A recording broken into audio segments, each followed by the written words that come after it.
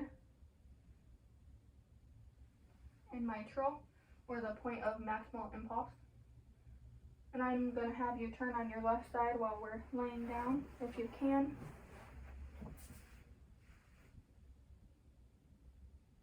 Good. And then I am going to auscultate with the bell.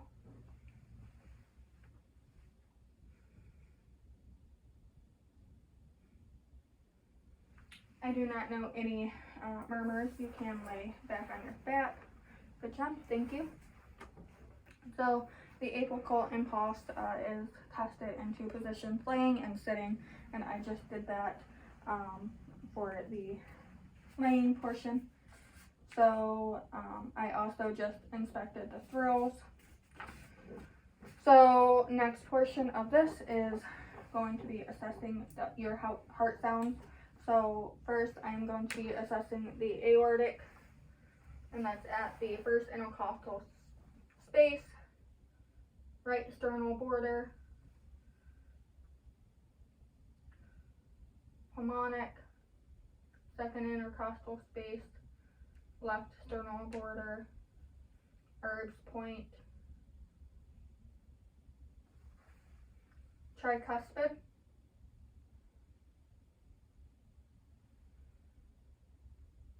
and mitral. And mitral is at the 5th intercostal space, mid-clavicular line. I do only note S1 and S2, S3 and S4, or any other sounds such as splitting could indicate a heart murmur.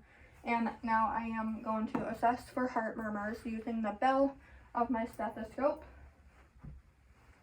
Again, aortic, pulmonic, Erb's point,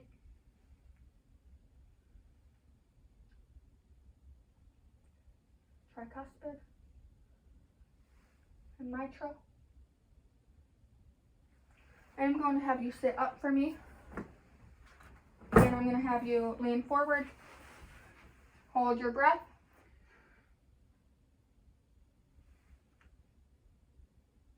good, you can breathe normally, and I just assessed for any heart murmurs. You want the patient to sit forward and hold their breath, so you can bring the heart closer to the front of the chest of the wall. And I did not note any murmurs. However, if I were to note any murmurs, I would want to note the timing, duration, the pitch, the grading, intensity, the pattern, the quality. I also want to note the location where I heard the murmur. I also want to note radiation and variation with respiratory phase.